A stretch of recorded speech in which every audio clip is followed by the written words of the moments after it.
Welcome into the Blurred Wire.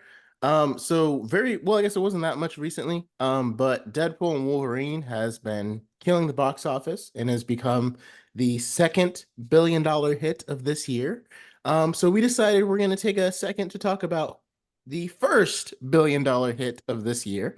And I think this has to be, I mean, to me, it's the most surprising billion-dollar hit in a long time because like we Mhm. knew Deadpool and Wolverine was going to gross $1 billion based upon like the ticket sales, the way the trailer that came out during the Super Bowl like broke the internet for a little bit.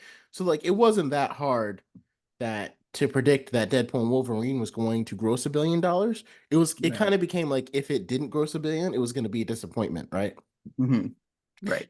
And so, of course, we are talking about Inside Out 2, which ended up Mhm. grossing $1.65 billion. I think that number is right. It's a 1.6 $1.65 billion at the box office. Um, I was not planning on going to see it in theaters because, I was like, I saw the first one and I liked it. I thought it was great.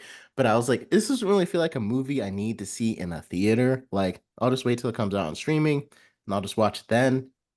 hmm Man, was I wrong. If you didn't get a chance to see this in theaters, if you got dollar theaters nearby you, go try because it is worth it. It is like I feel like it's different seeing it in a theater. And I was not expecting to like it so much. But I'm pretty sure it's on my list of the top five movies of the year, which I Oh, was really not expecting at all. wow. Yeah. So, the basic concept of Inside Out is like watching your emotions, like, kind of control your mind and like how your emotions dictate the different actions that you do. And of course, it follows the life of this teenage girl named Riley Anderson. So the first one is all about her not being able to adjust to their move to San Francisco, wanting to go back to Minnesota, and she's struggling with a lot of those classic, tween kind of things. hmm And that one came out back in 2015. So when they announced they were doing a second one, it's kind of surprising because this one's coming out literally 9 years later with Mm. so like a lot of the kids that maybe saw Inside Out the first one, they're like grown up now. You know what I mean? Like if you're doing an animated movie, typically you want them to come out like doing a sequel to it. You want them to come out right behind each other so that way those kids can still relate to it and like they can grow up older with the movie. Right. But in this case, like if you were the same age as Riley when that one came out, you're 18 years old now when this one came hmm out, right? So like hmm it's very different. Yeah. However, it was still amazing. Like I was not expecting to feel like that many emotions in the movie, and I think hmm just the way they depicted anxiety was there are so many people out there who don't have anxiety that now they know what it's like. Because like hmm I don't have anxiety at all. I'm hmm just one of those people I kind of feel like everything's going to work out, and I usually don't freak out over stuff unless it's music. And even then, I really don't freak out very much. Like hmm I'm just not wired that way. And I think that's what I realized like watching this movie that like I am just not wired that way and some people are wired that way. And hmm it's like I was talking to my friend and he was like, "Oh, so that's what anxiety is like." Like when he was hmm watching the way that she like took over the keyboard and was like doing all these things for Riley just to try to make sure that she'll make the team and make friends and all these future plans and stuff. And he was Yeah. like, "Oh, I had no idea that's what it's like." And his wife was like, "I keep trying to tell you." Um, hmm because even my wife, she'll say things all the time, and I'm like, or she'll think things, and I'm like, how did your brain get to that Get to point? that Like, point. how did it hmm get so like so overthinking and like negative and like worrying about? It's just one of those things that like you'll never really get unless you have it. You can do your best to listen, and talk to people if you know someone close to you that has really bad anxiety, and they can try to hmm explain it to you, but you won't get it unless you have it or unless you watch Inside Out too. Or I mean, you So, still won't get it completely. or I It'll guess help. if, or maybe if you're able to just listen more to your friends with anxiety, I mean that too. Yeah. if you Yeah. can understand them. Mhm. I definitely think so. Yeah, I really enjoyed this movie as somebody who has bad anxiety at times, and who has had a few panic attacks in my life, it felt very I really enjoyed the depiction of anxiety. Like there were Mhm. very many moments with Maya Hawke's performance that I just felt like, oh yeah, no, I've exactly this is like exactly where I have been at times. And I loved, especially, I guess, spoiler alert, um at the end, how they depict the anxiety attack itself, Mhm. how like paralyzing it is, not just on Riley's side, but the depiction of the anxiety kind of running wild in that moment was, oh my God, it had me crying in the theater, because it was Mhm. just like, dude, that was me. Like that was exactly me. And I think back, and this is one of those movies that I don't have kids, but this is one of those that I would be so excited to show my kids. Not just because I think it's a funny or entertaining movie, but I think Mhm. that the depiction and the lesson that can be learned from it is so well told, so accessible to anyone, regardless of if they share that experience or not. And I think it's so important too, Mhm. whether that's an experience for you, or it can help you understand a friend later down in life. Like that's a message that I think really matters. And it's a great movie. I'm a Yeah, little I'm no. a little biased, blinded by that, because that's what I always keep coming back to when I think of this Mhm. movie, but is really good. Oh yeah, no, I completely agree. And I feel like it's the kind of movie where like if I had young kids right now who were like 2 or 3, I would even wait until they turned like 9 or 10 to show them this movie. Like I wouldn't want to show it to them early because I'd want to make sure that like it doesn't become like, oh, that was just a kids movie I saw like in the past. Like I would want them to Mhm. remember it as part of their formative years of like I want them to remember this movie like when they're, Right. 8, 9, 10. Probably around that age is probably what I would wait to show this movie to them if like I had kids right now. And I Mhm. do not. That was not an announcement or anything like that. Do not have kids. That's not going to change.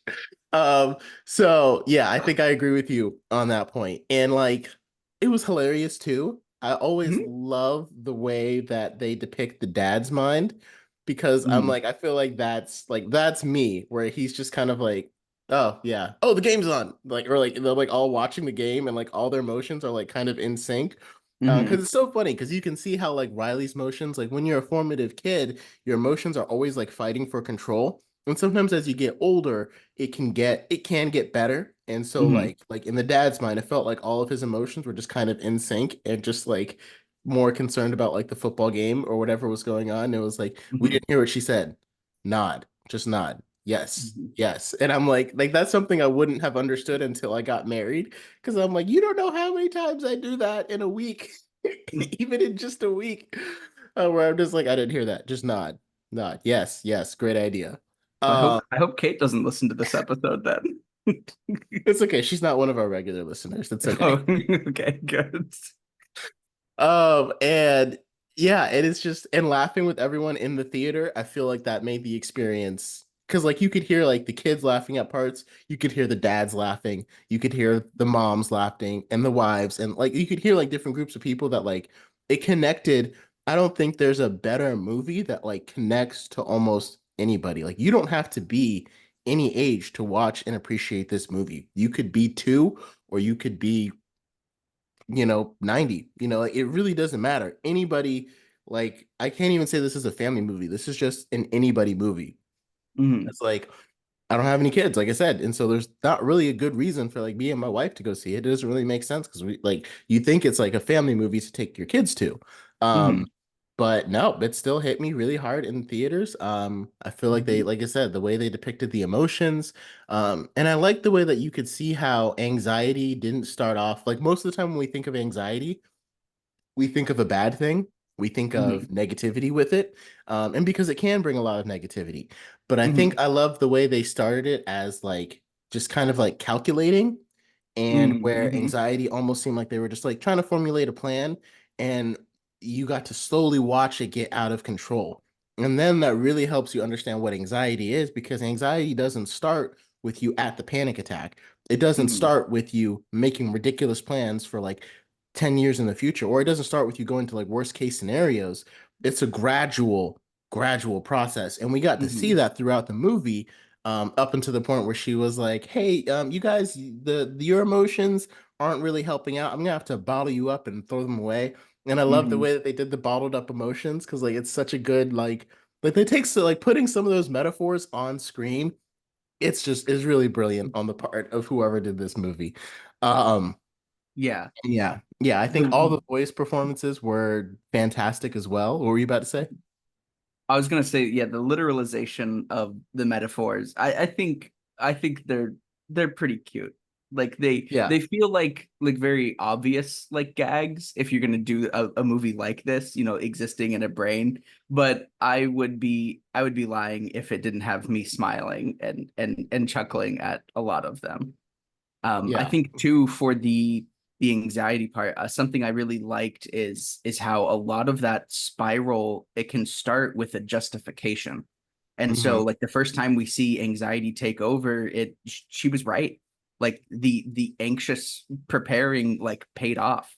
But Hmm. that's the exact justification that then feeds anxiety into, okay, so let me just take over a little bit more and let me Hmm. plan a little bit more. And Gradual that's what helps process. that's what helps it snowball into something that then no matter what, whether fail or succeed, it just grows like a cancer, and it builds and builds and builds and builds and builds. Hmm. And like I said, when they got to that camp, and Riley found out that her friends weren't going to be with her in the new school. Like I said, Joy and Amy Poehler, again, another fantastic performance by her as Joy, was more concerned with, like, let's just go to camp, have a good time, everything's gonna work out. That's pretty much my mindset, like all the time. But she wasn't really thinking about like, hey, like this is kind of important. Like you're getting to this part of like building your life, and not everything is gonna be about just having a good time. Which is Hmm. why, like in the other movie, she learned that like sadness was kind of important. Hmm. And in this movie, she learned how, you can't just like I said, everything's not going to be in a good time. And like for people that have, and like you can, like everyone has a level of anxiety. Like it's not just most people, like there aren't some people that just don't have anxiety. Everyone has some level of anxiety because you have something telling you that you need to do something or prepare for something. You have some level of stress in your life, and that comes with anxiety. The difference is like for some people, it can take over, just like anxiety in the movie took over the console and got rid Hmm. of those other emotions. And so, but by the end, you could tell how like, okay, they can try to work together instead of, completely taking over and ending up shutting Riley down. Um, Right. which I think was again very powerful and just kind of shows you like the whole point of these movies has always been about balance within your emotions. Like you need every single emotion, but you also need them to be balanced with each other.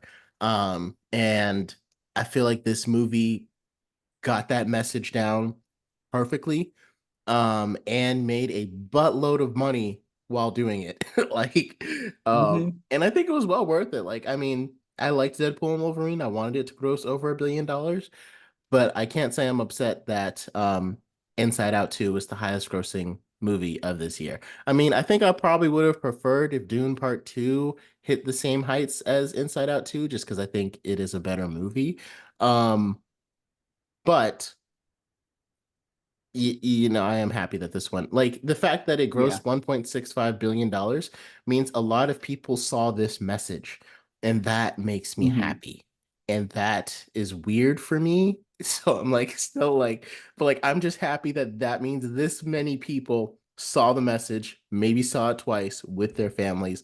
Cause I'm like, this is something like I would say, like, Dune Part 2 is not really something that everyone like needs to see, but I'm like, this is something that Well, everybody well, needs to see. well. Well, let's not go there. Hold on. Like let's throw that one back a little bit.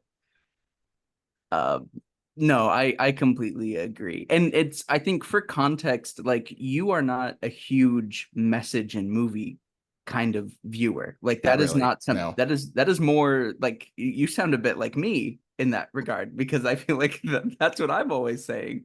And so I think it's really, for me, being like your very close friend of yours, your best Mhm. friend, and being able to see like, whoa, this really hit you, like, is really, it's really fascinating because viewers, this does not happen often for Mhm. King Whale. Like, he does not often hit this level of like resonance and like impactful messaging in film. That's usually not the thing that gravitates him. So Mhm. for a movie to hit like this hard, like, that's how you know you got something special. You got King Whale in. And I think the difference is like my brother and I will talk about it a lot too. The concept of like show, don't tell in a Mm-hmm. movie. Like you want to show something, you don't want to tell something. So to Mm-hmm. me, when movies have a messages, the things I hate is the pandering, feeling like you're trying to teach me something. That's Mm-hmm. telling. You're telling them, hey, here's the message. This is what you need to learn and take away from this movie. That's why I usually don't get down with these kind of like message movies because I hate that. It feels pandering. It's like I'm not in school, not trying to learn a lesson from a movie. But this movie, it didn't tell you the message. It shared it with you. It took you on a journey with Riley, and it's like, see what's going on in her head.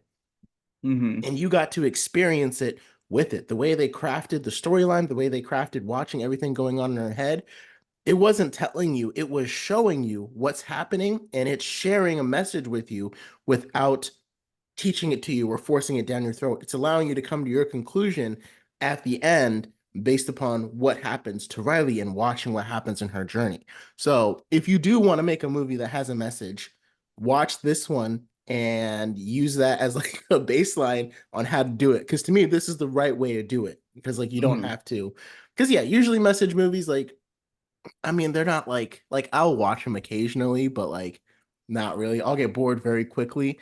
And also this one was really funny throughout it, so like that kind of kept me anchored. But I think even without that, I would have been anchored just because it made me invested in Riley's story and what's happening to her. And so yeah, I think this is deservingly. And like I said, it's on like I don't know if it's like my second favorite movie of the year, but I'm like is definitely like my second best experience in the movie theaters this year. And like if I hadn't Yeah. seen it so late, because we saw it right before it left theaters, I Mm-hmm. probably would have seen it again. Because as I'm talking about it, I want to go see it I again. want to go But see it it's again. not in theaters right It's not now. in theaters. Uh, I think Disney really captured lightning in a bottle here with just like the visual representation of human emotions. Like, mhm, I feel like that is like that concept just at its core is one that I think is like the perfect Disney concept because it's going to do that thing where it feels magical and unique and it feels so perfectly tailor made for kids, but also at the same time, it is tailor made for adults as well and allowing like a seamless connection between them. And so, like, I don't know why I'm as surprised that this was as successful as it was. Maybe it because the biggest movie before this that we thought would really take off was Furiosa, and we saw how poorly Furiosa did, and so maybe that made us a little distrustful of the industry at least this year or I something. know. I was But like, when I first found out, I was like, Inside Out 2 is the first billion-dollar hit this year. What? what That's crazy. That's ridiculous. And then I saw it and I was like, the you're that meme of Danny DeVito where he says, "I get it now," yes, from It's yes, Always Sunny. exactly. Yeah, yeah. Yeah, it's yeah, no, it definitely like once you see it, you will understand why it did what it did. And like you said, just the fact that this many people saw it, like it's very clear that that's why it grossed this much money. Because again, even if you don't, it's not just for people. I think that's another thing they did. It's not just for people with anxiety as well. Like it's not just for them to see it because like it it still appeals to people that don't have anxiety that badly because again everyone has it, it's just different levels of how bad it is. And so like if you're someone that doesn't, you can still watch it and understand what's going on and be like, wow, that's crazy, and like it still feels like it's connected to you because Mhm. it doesn't like leave you out. And then anyone that has it can be like, yeah, see, that's what. And most people like most chances are somebody who has um bad anxiety. Like if you know Mhm. anybody, you probably do because it affects a lot of people, you know. It's very common. It's And very if you common. don't, maybe ask because it's very possible that you do and you just maybe don't know. Yeah, I mean, if you think you don't know anybody that has it, you just they haven't told you. Like, because Hmm. there's, like I said, everyone. And if you're listening to this podcast right now, you know someone that has it. Because, like I said, Ty's mentioned that he has it before. Um, Hmm. and I'm like, the only thing I can relate to it is like I have really bad claustrophobia. And I remember when I had to get an MRI for epilepsy. And there's been a couple of times where like I've gotten like really, really worried. Um, but as I've grown up, it's just been something that I don't really feel anymore as an adult. Hmm. But you can still see how you could just see how, like I said, how it took over. Like even seeing it take over Riley, like took me back to some of my like high school and college years where, things would happen and you think it's like the end of the world and everything's going to fall apart. And like looking Yeah. back, you're like, that was not even close to being a big deal. Like now that we're paying Yes. like taxes and bills and like, trying to live, it's like, oh wow, I really wasn't really need to be worried about that. Oh my God, that's such a But good point because you're so right. hmm The movie was so great at capturing like the melodrama of being a hmm teenager for the first time, where like everything is like the most like cataclysmic world-ending event, and it's just like Taylor didn't sit with me at lunch today. But in the feels moment, like it. it Yeah. feels Yeah. like your No, I world is remember. crumbling, and this movie really captures that so well because again the stakes of the movie are just my friends are going to a different school, and from the eyes of a of a now a very early pubescent teenager, that is the most awful thing you could experience. And I The world is love ending. Yeah. that it played it and it didn't use it as like a punching bag. It didn't punch down to say hmm like, look at this, doesn't this kid know, like like Yeah. it, It gets, didn't it make us. obviously gets better, but Yeah. that's not the point. Yeah. It's we're here and how do you deal with that there. And I think the hmm principles of that are timeless and affect everyone at any age group for dealing with those emotions. I couldn't agree more. Yeah, I am super happy that I saw it in theaters. If you haven't, please try to do so. I mean, if there's dollar theaters nearby you, I thoroughly recommend it. When we get to our end of the year movies, like I know this is gonna be in my top five, and I'm gonna have a hard time not making this as number two, unless something really fantastic comes out between now and then. It's gonna be really hard for this to not be number two. So yeah, tell us your thoughts about Inside Out 2 if you've already seen it. If you're wanting them to do a third one or anything like that. If you have another movie that you recommended, I wish we had a little bit more time because then we would have talked about the Shadow the Hedgehog, I mean Sonic the Hedgehog 3 trailer a little bit that just came out and debuted Keanu Reeves as Shadow. So I'm just drop that nugget in there so that way, you'll check back again because hopefully we'll cover that Because we're pretty absolutely going to soon. cover that. Oh Yeah. yeah, that trailer looked fun. And we saw Sonic the Hedgehog 2 together, so that's kind of what makes it like so So special. we have to see Sonic the Hedgehog 3 together. Yeah, exactly, exactly. So yeah, let us know your thoughts about this movie Mhm. and if you haven't seen it, please go see it. Please do. All right, guys. Until next time.